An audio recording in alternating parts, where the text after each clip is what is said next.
friendly faces, well-known faces, and I hope we can absolve some mysteries about my life here. We're dividing my presentation tonight into three parts.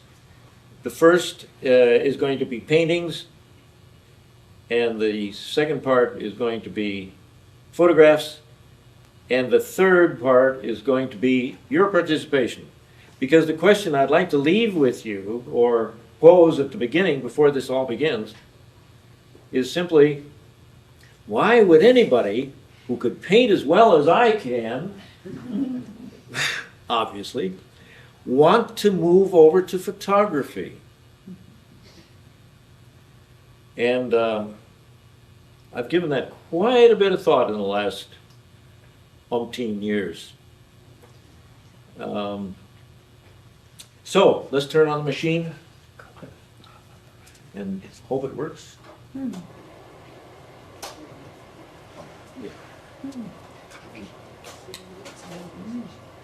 think that's a painting, right? It was done in 1945 on a little island called Biak.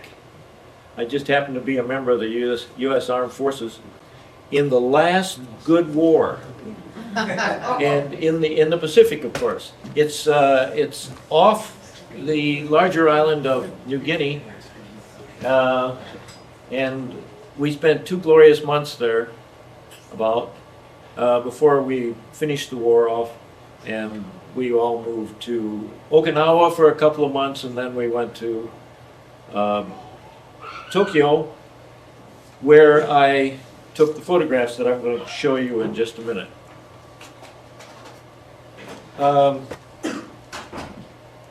In 1948, Arlene and I went to Mexico, and we studied in a school there called Escuela de Pintura y Escultura, on Calle Esmeralda, right? Something like that. And this is just a student work done at that time. But before the war, so this is after the war, really. Before the war, I had gone to Layton School of Art in Milwaukee, and so I wasn't a total dummy when it comes to painting a model and so forth. I was used to nudes and things like that. So, but painting a portrait was kind of new to me, and the Mexican professor, who I believe his name was Orozco, a nephew of or a brother of or something like that, of the famous Orozco. And then in 1949, after I finished at the University of Wisconsin, we went to Paris for 1 year, actually, and thank you. This was one of the products of that experience. I studied with Fernand Léger in his atelier for almost all the time we were there. And this isn't exactly in his style, it's more my style. And he did tend to impose his style, which was flat outlined colors. That was pretty much the way he painted. He called himself the last of the Cubists, and I guess you can see Cubism in his work someplace. He was definitely a Cubist early in his work. And then I don't know whether these are sequential or not exactly, but I went through a stage in which I was very concentrated on machinery. And this happened as a result of just following a cement truck down the highway, you know, behind and so forth. And nature things, this I call a weed head, was a little thing, only about 2 inches tall at most, including a stem. And I held that in my hand for weeks, actually, looking at it and trying to see. And finally, I painted it. Then I launched into a series of paintings. I think this is a little out of line. but it's called Dominique Dancing in the Rain. It's one of a series that I did, and that large painting over there is part of that series. There must have been 4 or 5 in that series. It's a kind of a monument to a daughter of ours that died when she was 32 years old. So at least it keeps her name. Dominique Dancing in the Rain is the name of that one. And another series is called Conversation with Friends. It's as if 2 or 3 people or 4 or 5 people at a cocktail party are kind of talking, and this is this reverberations that could possibly emanate from that particular several focuses, I guess you can say. Dominant personalities and secondary personalities, things like that. Another one in the same. Only this uses bare canvas. Leaves bare canvas. It's sized, but the sizing on the canvas doesn't change the color at all. This is called, the name of this and another series, The Marriage of Arnolfini, if some of you remember or know of that painting, by Van Eyck, sorry, Flemish. And it's monumental in my mind because it's so beautifully, so detailed in its execution. And if you remember, there's a chandelier up in the center of it, and just about everything in the room is reflected in that chandelier. And all of the details, reflections are equally minutely done. This is another Dominique Dancing in the Rain. And then I did a series in which I tried to paint the space, not in this case it was a drawing, it's strictly ink and charcoal, I believe. Paint the spaces between branches. That makes sense? Mm-hmm. Yeah, but at any rate, I was fascinated by the notion. And I got a bunch of those. You can try to focus that. See what we can get here. It's charcoal and India ink. I call it, and I did a series of verticals like this. I was entranced by verticality, because when you're alert and awake, you're vertical, I guess. And it's the north-south pole of a mandala and things like that. I was really fascinated with that sort of notion, and I call this a tinsellator. I don't know why.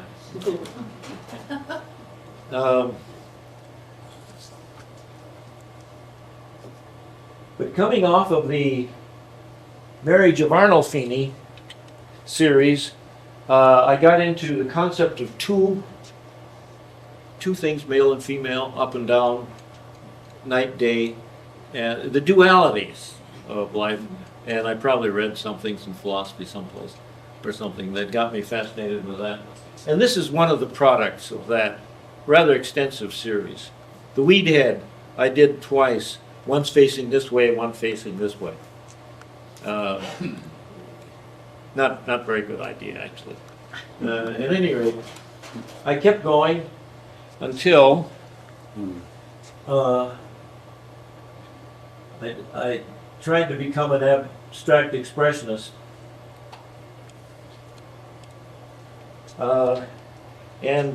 By actually carrying my stuff, that is on my back, an easel and a tripod and all that, and paintings, prepared canvases, I went out and painted landscapes. And I tried to do the most complex things like trees and grass and weeds with just vertical strokes. It's part of that verticality, I guess. And I went into that pretty heavily, did a bunch of those, about 25 or so. And they got more and more abstract until they meant almost nothing, as you can see. And then, of course, the small contradictions of the horizontal. If you remember Mondrian's paintings, the pluses and minuses, he did in a certain series in his career, he did a series of paintings on using just pluses and minuses, and it's a remarkable painting in my mind. But this is that gesture thing. I can't say I was influenced by Jackson Pollock on this one, but that name is going to come up here as I talk with this evening. But certainly the name of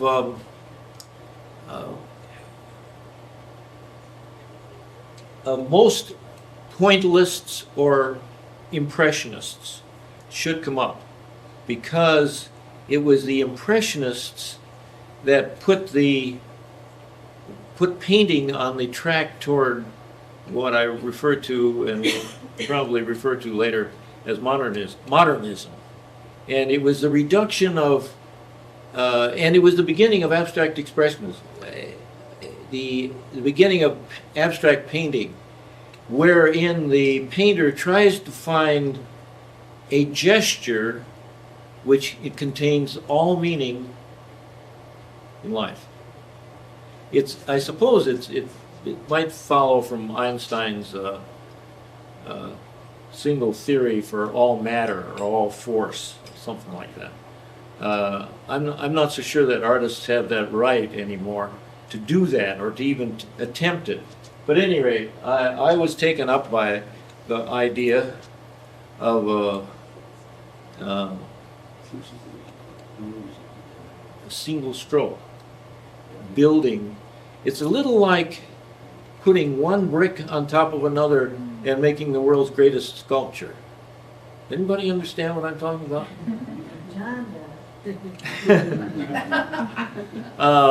In other words, you don't agonize, you don't perspire, you don't bring all of the details of all of life into it.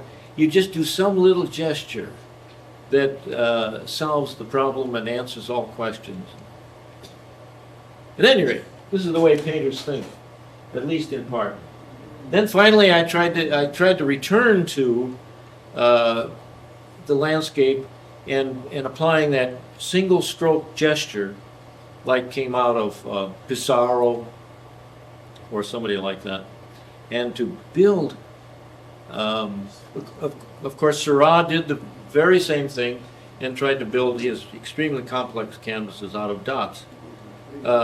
But the dot is a little different and a little more manageable than a brushstroke. A half-inch brushstroke, for instance, is a little bit more unmanageable. And I tried to do shadows and trees and water. That was when there was a small, at White's Mill, there was a small dam still there, kind of a remnants of it. And this is a little bit closer view of it. Sunlight and all of these things, reflections in the water. I was really thrilled with that idea. Then I turned to family history, and this is almost a virtual copy of a photograph of my parents, my brother and me, on a camping trip in a 1921 Moon car. And don't I wish I had that car these days. But at any rate, the photograph was taken probably 1926 or something like that, 25. I was 4 or 5 years old. I'm sitting on a bumper in the wind, looking morose. And then I tried to separate out of it all the colors and just put colors back onto it again, using the imagery, the representational aspects of it, but without any reference to topical color. And I think I quit in the middle of this, but I didn't think I got pissed off with it and didn't think it was going anywhere. So there it sits, and it's one of those huge things that my kids are going to have to dispose of. Or I'm going to have to burn it up before very long. And maybe both of these paintings should go into the trash, because I have no confidence in that idea anymore. This is the black and white version of my mother sitting on my brother. A little bit later. I thought that was kind of fun, kind of a fun thing. The important thing is for the painter here is that I was separating the color, which didn't exist in a black and white photograph, out of it, and was building two separate paintings so that if there ever was an exhibit of this stuff, you would see one painting in one gallery, and then in another gallery you'd see either the black and white or the color version of it, and somehow they would come together in your brain with two experiences. Does that make sense? No. It wasn't a very good idea. And then I tried some real reality for, I just did a couple of paintings of this, pears and wishbone. It's a kind of a game. You know, you spin the wishbone. Did you ever play that paint? No, that doesn't spin the milk bottle. But this is spin the wishbone. And then it points to a pear. A pear? Two pears? Two? Kind of a...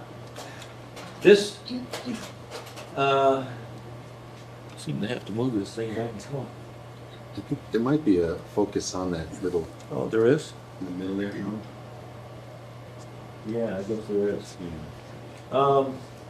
I didn't do a color version of this one at all, but it's a strictly black and white. But you can see how this leads into photography. I was interested in color per se, and I was interested in form as well. That is the topical nature of the subject matter of the thing. So this is just a separate painting, done in black and white, still on White's Mill, of course. And then I did a bunch of drawings.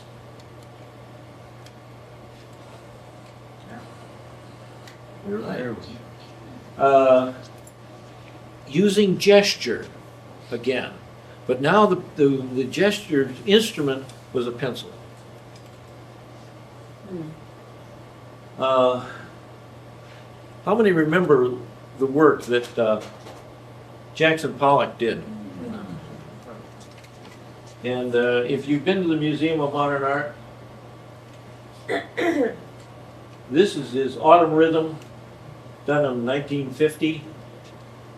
At the end of 3 or 4 remarkable years in his life, when he gave up drinking, and he seems to have been strongly motivated to create these drip paintings. This is one of his most well-known, Autumn Rhythms of 1950. And if you don't want to go to New York to see one of his paintings, there is one in the Cleveland Museum, and it's this one, and it's called Number 5. I believe it was also done in 1950. I'm pretty sure it was. Not to leave you too quickly from painting, I'd like to show you a few paintings by a painter who I admire very much. Philip Guston died in 1980, but in the last 12 years of his life, does anybody know about the work of Philip Guston by any chance? Do you? Mm-hmm. Good for you.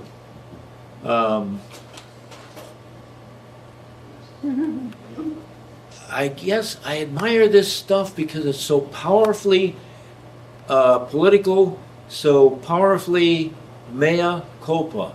I am at fault for whatever troubles have come to this planet. And it seems to me there's something extremely spiritual about that. And here, so he's converted himself to one of those Ku Klux Klan's people. And there's a light bulb there. You might want to keep your eye on that. But I think that at the top there is sort of smoke or something like that. Something's burning. Probably his cigarettes. But this is him again. Only now he's down in a hole. He's sort of dug a hole for himself. And his canvases are back to us, and he doesn't show the face at all. And he throws his tubes when they're empty up there on the earth. And it's not as neat and lovely as Daumier's cartoons were that he published in Paris newspapers for 40 years in the middle of the 1800s. But it's still, and whereas Daumier was criticizing the class of the bourgeois, Philip Guston is sort of proclaiming himself as the culprit in all of this mess. And there's his cigarette and his mess that his pots of paint and so on, which is just miserable. This is a kind of a self-portrait that he did of himself, and then the closeness of his focus on a bottle. You know, I drink too much and I smoke too much. He was saying that, and I litter the planet awfully much. And this is a kind of a depiction of the litter. That pile of trash I have created. You didn't create it. I created it. At least I contributed to it. And if he's just one member of the human race, then we've all contributed to it. And he's saying that so powerfully, you can't help but be persuaded that there's something important going on there. And he doesn't, I don't know whether the sun, which is this is sort of the sun, you don't know whether it's setting. If you want to be pessimistic, and I love pessimism, you have to be persuaded that that's what's happening. It's about ready to sink into the ocean. And this is a light bulb with a chain hanging down. All you have to do is click out, just pull a chain, and the whole world is dark. And when we do that, I mean, the comments that or the implications of his painting are fantastic, really, I think. I wish I had done that series. Instead of that, well, I shouldn't say instead of that, because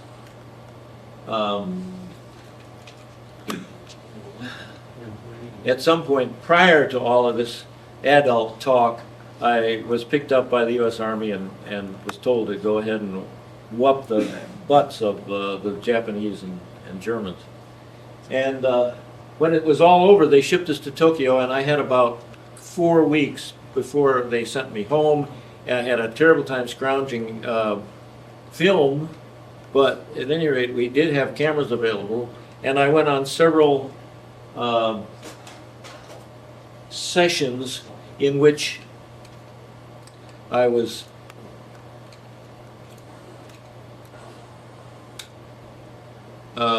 able to roam around the Japanese population in my uniform, which was a kind of a dumb thing to do, but at any rate, I didn't have any trouble at all. And then when I got home, the proper number of years later, this is one of the best photographs that I can resurrect out of that somewhat distant past. It's Arlene's mother, and she's sitting on the front porch of their house. And I've always liked it. It's done on a 9 by 12 centimeter sheet of film. It's smaller than a 4 by 5 inches film, so it's, but I guess you'd call it a medium format camera. I had an old Voigtlander glass back view camera that took that on. to carry on with the Japanese photographs, of which I had an exhibit in Tokyo. Fred Harris was a visitor to Ohio University, and he saw some of my photographs, and he said, "Would you like to have an exhibit in Japan?" And I said, "You bet I would." And so Arlene, we went over there, and Arlene and I were given passage on a big airplane that went up in the air, and we spent 3 weeks or 2 weeks, something like that. I'll just kind of move through these. These are the photos you took prior These- to you and Arlene being there, right? Yes, these were done in 1945. That's Yeah. we were married in 1946. So yeah, I had these all accomplished, and they lay for years, virtually unmolested. I just tried to keep them all dry and keep them from being too mildewy and stuff like that. I finally had to, in order to put together the exhibit in Tokyo, I had to print them up, which I was happy to do. This is an interesting story. This guy did not say one single word, but I gestured to him, "Could I take your picture?" I mean, it's a kind of gesture you can make with where language is not operable. He didn't respond at all, but I tried to bribe him with the package of cigarettes, the Lucky Strikes, and I just put it in his hand like that. He didn't move a muscle. And I backed off and took the photograph, and then literally, shamefacedly, retreated. Thank you, and walked away. As you can see, not all people were a little reluctant. This is a member of our photo reconnaissance squadron, and his name is Curly. He's been dead now for some time.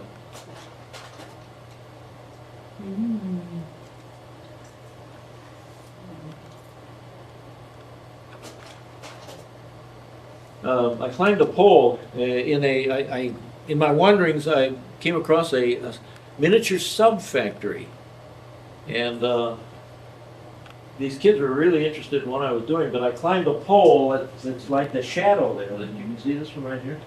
I climbed up high enough to get a high view of them, and somehow, but I was youthful in those days, younger, and was able to do that sort of thing, and.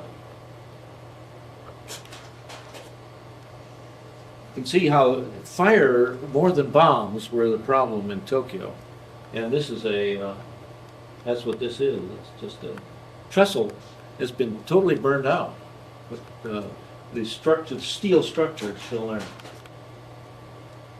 A group of kids either coming from an excursion or going on one, or returning from the country. Maybe they sent all the kids out of Tokyo. I don't know. I never did find out what the source of this was, but it's some kind of excursion. A temple.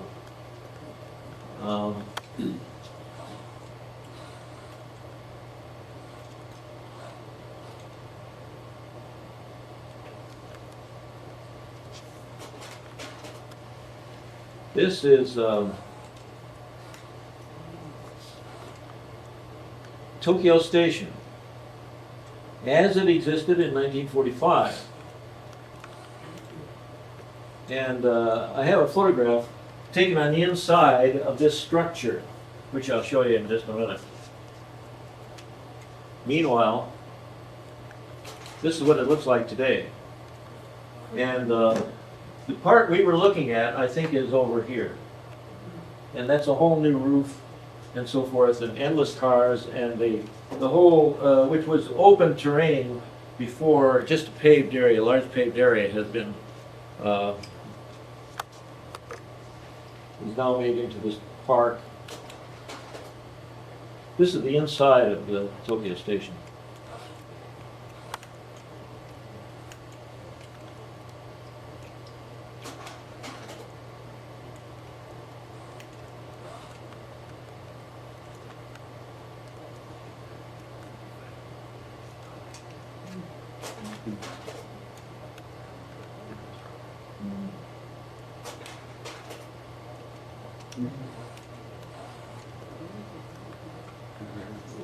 I was just walking along with the 4x5 view camera. It's kind of a speed graphic. It's kind of a large thing. But anyway, I was just walking along and I looked through two gates, and this young lady was sweeping the dirt. And when she saw that I was going to take her photograph, she posed like that. And it's one of my most successful. That was 55 years ago. So, you know, where is she now, and that sort of thing.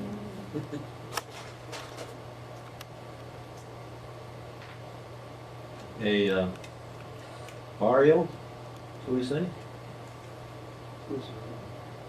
One of the glories of photography. Can you imagine trying to paint that? Couldn't do it. You just couldn't do it. It's you can almost see the charcoal smoke in the air, and of course everybody stops as soon as this gringo showed up with his camera, and they're not instant, not all automatic or anything like that. You have to focus and you have to decide what you want to do with f-stop and all that sort of thing. And I didn't have a light meter, so it was pretty much guessing by God.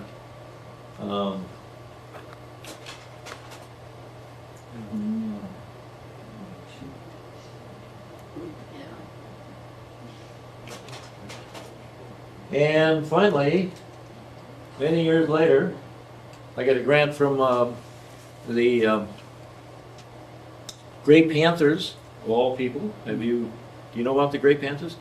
It's a grant to go over and photograph Nicaraguan families.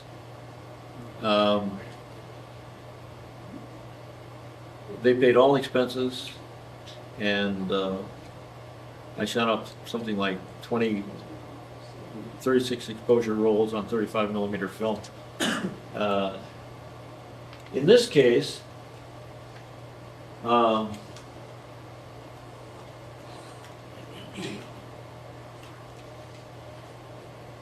we had been talking with the gentleman, the husband of this family, out in another part of the house, and he said, "I'd like to introduce you to my mother." And I followed him out to this back bedroom, and the two little girls came with us, and this is his mother.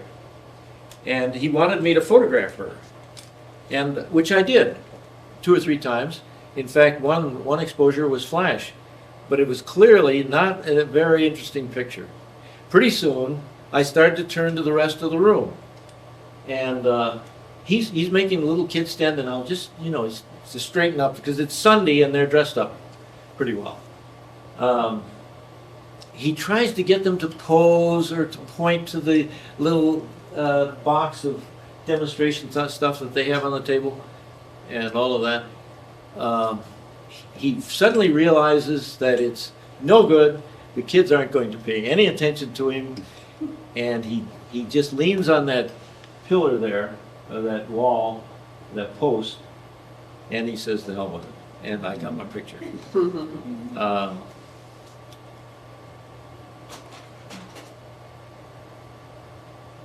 This is one of the very, very few flash pictures I took. It was just too dark in there. And so I set the camera, just looked in through the door of this house, and there were the 3 kids. What year are we talking about here? I'm sorry? What year are we talking about? What year? 1995. This also. This whole series was done in 1995. And I had an exhibit in 98, something like that. This is Gregoria, who I must have taken 8 or 10 photographs of her right here like this. And she knew precisely what I was doing. There was no effort to dodge or to pose or anything like that. Her kitchen, this is her kitchen. And that's her stove, right there, in the corner. And she keeps logs burning in there all day long. Because there's smoke and stuff like that coming up, the openings in all the walls are an important aspect of her kitchen. And this is her only machine right here, a grinder. And that's for grinding corn for tortillas. She wove cotton into thread. And those are her hands.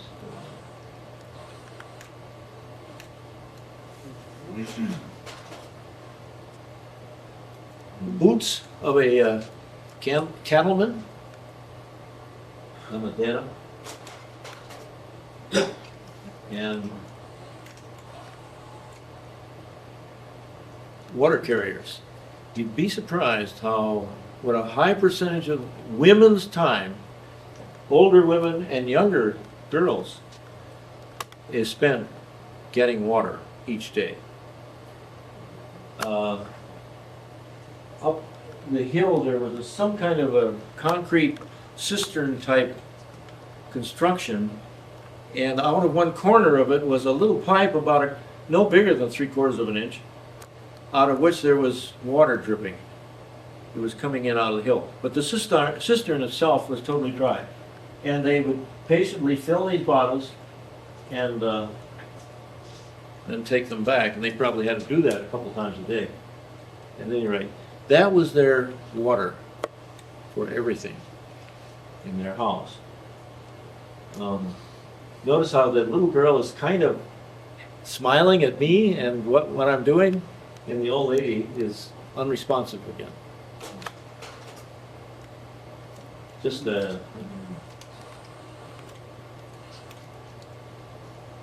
in springtime in Nicaragua, most Latin American countries, I guess, they burn the crops, and that's why it was smoky. It's a rite of purification, I guess. They try to make sure that there aren't any bugs and so on in the stubble. This was a young lady is sick. The young lady on the couch, on the bed.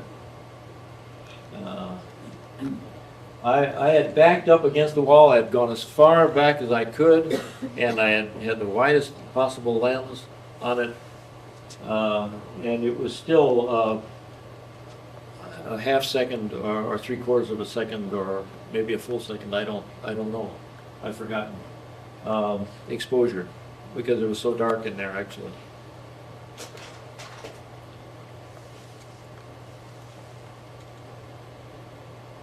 Five children.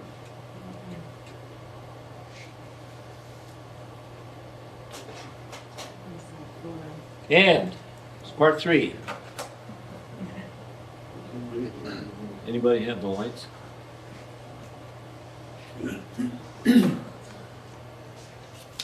The question that I posed beginning still is out there for you to respond to in any way you want to. I've got a short paragraph here I'd like to read for you. Because I actually have been giving some thought to this, and I could be completely wrong. But at any rate, this is what I say. The art accomplishment of the Renaissance was to render a 3-dimensional world on a 2-dimensional plane. That's the artistic accomplishment. The Renaissance is a lot more than that. But at any rate, as far as the arts are concerned, that's the Renaissance accomplishment. from about 1850, the modern era can be said to have begun.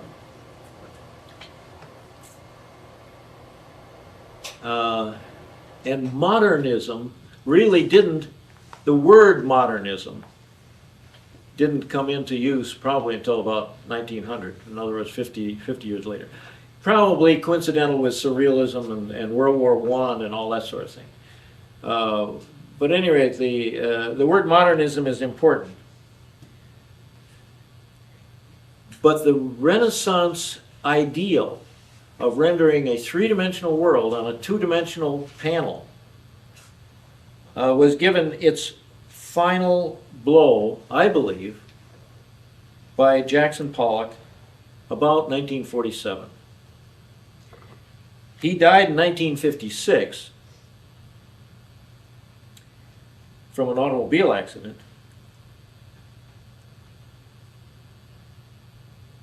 But Pollock's accomplishment was that he separated the line from the edge of anything. If you've ever given any thought to what all this hubbub is about, as far as Jackson Pollock is concerned, I think that's what it is. I think that he was able to do a line which meant nothing. And he was able to do it off the tip of his brush, and he never touched the canvas.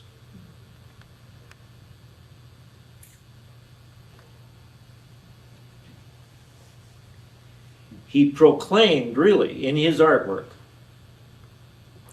that the line need not be the edge of anything.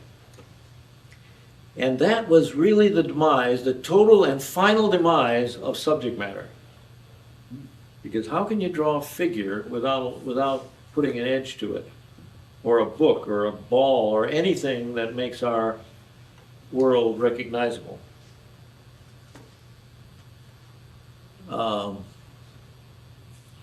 Even though there was a space between himself and the canvas, and it was all on the floor, very usually, he seemed to have some kind of control over the way that final configuration presented itself. At least he was excited about the idea, and he kept it going for 3 years. In about 1950, the year of the paintings that I showed you, he quit. He went back to drinking, to awful driving, and he died in 1956 in an automobile accident because he was drunk. Doesn't seem to be any doubt about that. But the important thing is, between 1950 and 1956, he struggled to keep his work going, to keep his painting going, and above all, his drawing. And it didn't work. He did not understand what he had accomplished in his best work. He just didn't understand his own accomplishment. And I think that can take place only in the arts. A kind of incomprehensibility on the part of the performer about what has happened.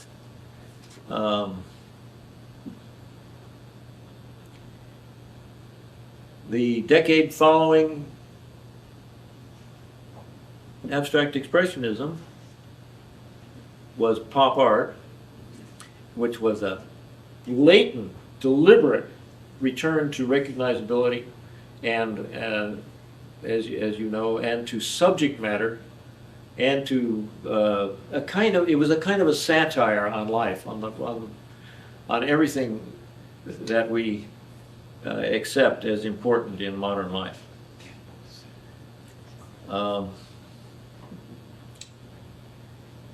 At any rate, I was born into an era when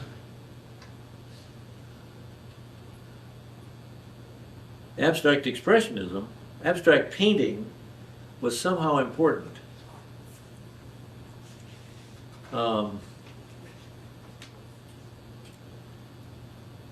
I was part of the army that was marching toward success in the struggle, in the war for modernism, to destroy what the Renaissance had accomplished. We were trying to, and this is all post stuff, I'm telling you, this is stuff I thought about. I'm rationalizing. Maybe I just ran out of gas. Maybe I just ran out of interesting ideas. But at any rate, the war was over, and I didn't know it.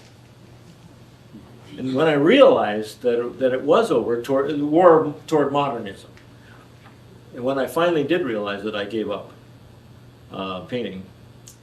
And photography was there, fortunately.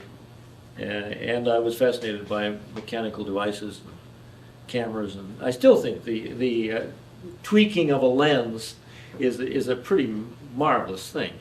You know, click like that, and you got something on a piece of paper that's that's a representation of what was out there, and not only representation, but an actual, pretty much an actual presentation of what's out there. So it becomes a kind of Monday night antique roadshow. There are few things as referential as a photograph if you're talking about media and record keeping. Just look back through some old Civil War photographs by Matthew Brady, for instance, and there's something essential about that Civil War that comes back to you, is conveyed to you from that photograph.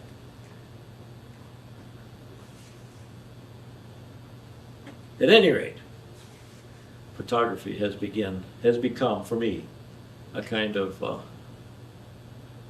art form after painting. After I discovered the war that I was fighting with my painting was no longer going. Thank you.